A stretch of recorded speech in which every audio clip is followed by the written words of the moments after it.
तो दोस्तों मालदीव को भारत से पंगा लेना उसी पर भारी पड़ता हुआ नजर आ रहा है, क्योंकि भारत ने एक और प्रोजेक्ट फ्रांस और यूएई में शिफ्ट कर दिया है, जो कि मालदीव में इसी साल यानी कि 2024 के शुरुआती दौर में सेटअप किया जाना था। मालदीव को लग रहा था कि वह चीन के साथ हाथ मिला लेगा तो भारत उसकी और ज्यादा इज्जत करेगा, लेकिन अब भारत ये बात अच्छे से समझ चुका है कि मालदीव से दोस्ती रखना हमारे लिए कितना खतरनाक साबित हो सकता है। और मालदीव के राष्ट्रपति मोहम्मद मुइज्जू ने चीन के साथ मिलकर भारत के खिलाफ जो एग्रीमेंट किए हैं, भारत उसका दांव निकालने में कोई कसर नहीं छोड़ने वाला है। और जो प्रोजेक्ट और इंफ्रास्ट्रक्चर मालदीव में तैयार किया जाना था, अब मालदीव को सबक सिखाने के लिए उसको अन्य देशों में शिफ्ट कर दिया जा रहा है। और ये मालदीव के लिए काफी यूजफुल प्रोजेक्ट था, क्योंकि इससे मालदीव की इकोनॉमी में बहुत बड़ा फायदा होने वाला था। दोस्तों हम बात कर रहे हैं सोलर पार्क प्रोजेक्ट की, और इसकी खास बात ये थी कि भारत की IHCL यानी कि इंडियन होटल कंपनी लिमिटेड, ताज रिजॉर्ट और इस्पा मिलकर ज्वाइंट वेंचर में इंफ्रास्ट्रक्चर तैयार करने वाली थी। और कमाल की बात यह है कि इसे इस तरीके से डिजाइन किया जाने वाला था जिससे यह पानी पर तैरता रहे, क्योंकि मालदीव जैसे देशों में जमीनी हिस्से बहुत कम है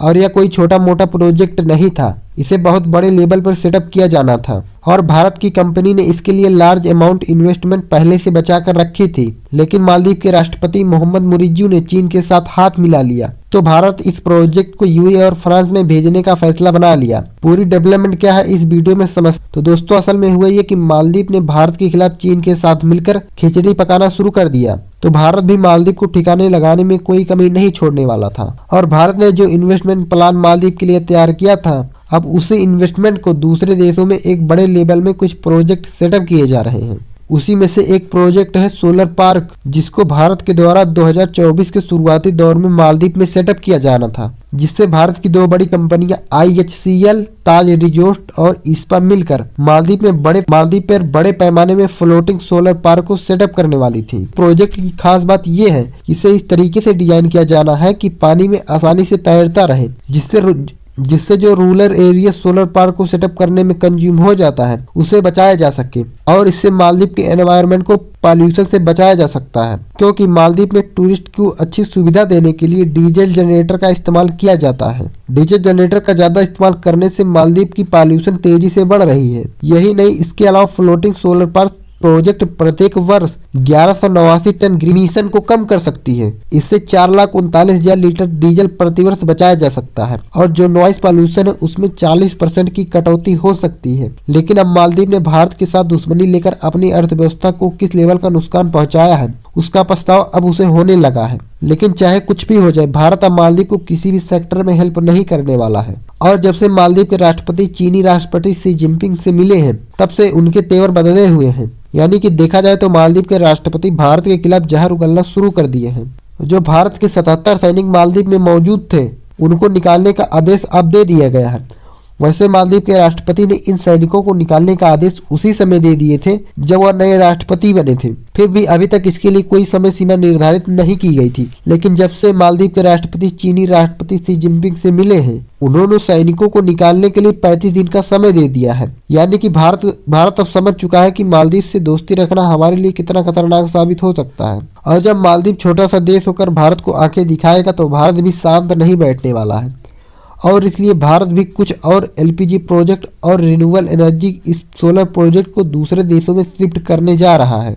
अगर आप इसमें देखें तो सुबह 8 बजे से शाम 5 बजे तक हर रोज डीजल जनरेटर का इस्तेमाल किया जाता है, जिससे टूरिस्टों को अच्छी सुविधा दी जा सके। ताज रिजॉर्ट फ्लोटिंग सोलर प्रोजेक्ट लगाने के बाद इसे शट डाउन कर दिया जा सकता था, लेकिन मालदीव ने जिस तरह से भारत को अपनी तेवर दिखाना शुरू किया है, उससे भारत ने जानबूझकर अपने फैसले बदल दिए हैं।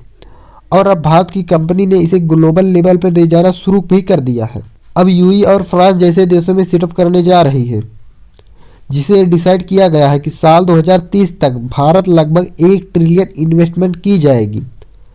और ध्यान दिया जाए तो दुनिया में 121 देश ऐसे हैं जहां पर सोलर पार्क की बड़ी मात्रा में रिक्वायरमेंट है। और यही मौका भारत को यूएई, फ्रांस और ऑस्ट्रेलिया में मिल चुका है, जहां पर यह कंपनी अपने फ्लोटिंग सोलर पार्क को सेटअप करने वाली है।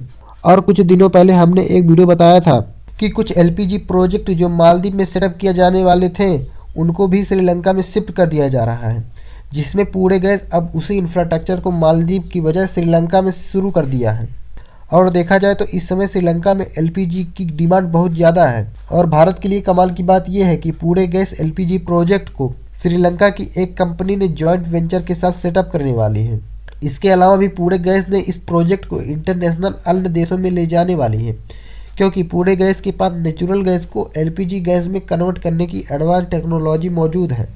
और भारत की ये कंपनी अपनी टेक्नोलॉजी को और भी ज़्यादा बढ़ाने पर फोकस कर रही है।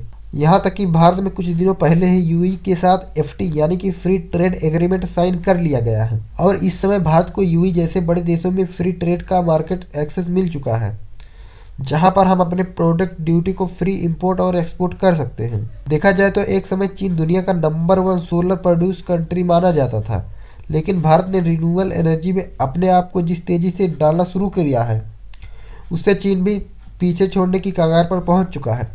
और भारत ने अपने प्रोडक्ट की क्वालिटी की वजह से मिडिल ईस्ट के सभी देशों में जिस तरह से पहचान डेवलप की है, उससे भारत की कंपनी को एक बड़ी मात्रा में प्रोजेक्ट मिलना शुरू हो चुका है। और अभी तक जो मिडिल ईस्ट के मार्केट में चीन कब्जाया हुआ था, अब उसकी खटिया खड़े होने वाली है। एक रिपोर्ट के मुताबिक अमेरिका ने चाइनीज सोलर मॉड्यूल को अपने देश से पूरी तरह से निकाल फेंका है और उसकी जगह अब भारतीय कंपनी लेना शुरू कर चुकी है। आपको बता दें कि फाइनेंशियल ईयर 2023 में इंडियन सोलर सेल्स की एक्सपोर्ट $628 बिलियन के करीब थी, जबकि यह साल 2022 में केवल $54 बिलियन के आसपास थी। यानी कि कुल मिलाकर भारतीय सोलर कंपनी ग्लोबल मार्केट का एक्सेस तेजी के साथ लेना शुरू कर चुकी है। यानी कि कुल मिलाकर देखा जाए तो भारतीय कंपनी धीरे धीरे मिडिल ईस्ट के सभी देशों में फैलती चली जा रही है। आपको बता दें कि फ्लोटिंग सोलर पार्क के अलावा कुछ भी ऐसे प्रोजेक्ट हैं जिनको भारत से मालदीव के बजाय दूसरे देशों में शिफ्ट करने वाली है।